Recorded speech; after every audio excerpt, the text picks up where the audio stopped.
So nearly half of the world's population lives off of less than $2 a day.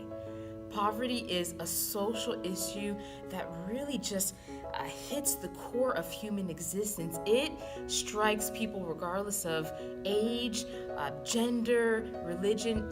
Poverty is a social issue that really hurts our world. And so you see all over the world, people have pledged and donated billions of dollars annually in order for us to really eradicate poverty. But how do we end poverty? That's a question we're asked a lot. How do we end poverty? There is a simple but complex answer to that. For us, it's education.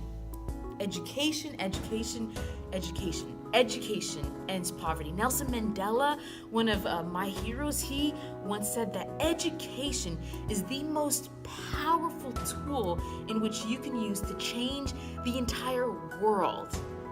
Education ends poverty. Now, the question you have to ask yourself is this always linear? Is the progress always linear in terms of ending poverty? And the answer is no. Poverty is a very complex social issue. It takes time, persistence, and resources in order to really see progress in education, in poverty. And so you ask yourself, is education the only way to end poverty? And the answer is no. But in order to actually make progress, education is a huge and important part of that. Sometimes you can also add in microloans in order to really invigorate economies and to bring people out of poverty. But in order to really bring an impact into poverty, education must be part of the equation, because people are the most valuable resource in a community.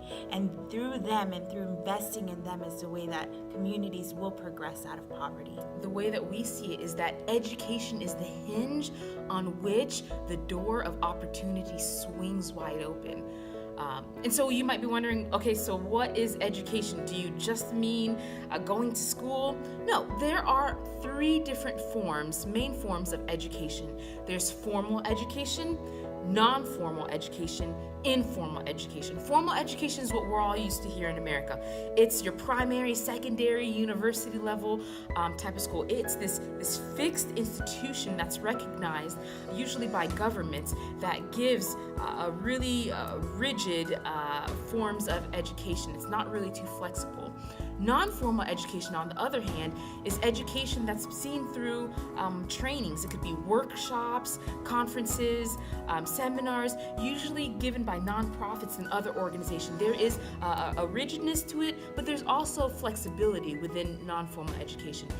Informal education is the type of education that we all gain on a daily basis. It's education, knowledge that's gained through our lived experiences in our home, through our friends, in our workplace. It's basically just by living, we're learning and finding out how to processes and how to process the world around us.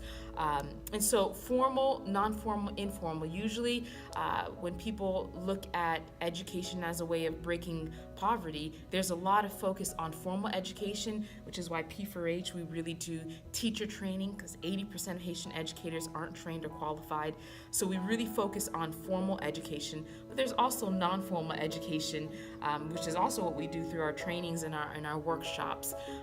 We do believe that these three forms of education can really empower communities to break the bonds of poverty. So if you have a passion to see poverty eradicated, education should be a critical part of your ideas and solutions to ending poverty. And we already said this, but people are the most valuable part of a community. And so if we're investing in their knowledge and their skills and really training them up, we'll be able to see progress in ending poverty. And that's what we aim to do with P4H Global. Definitely. So don't forget, education ends poverty.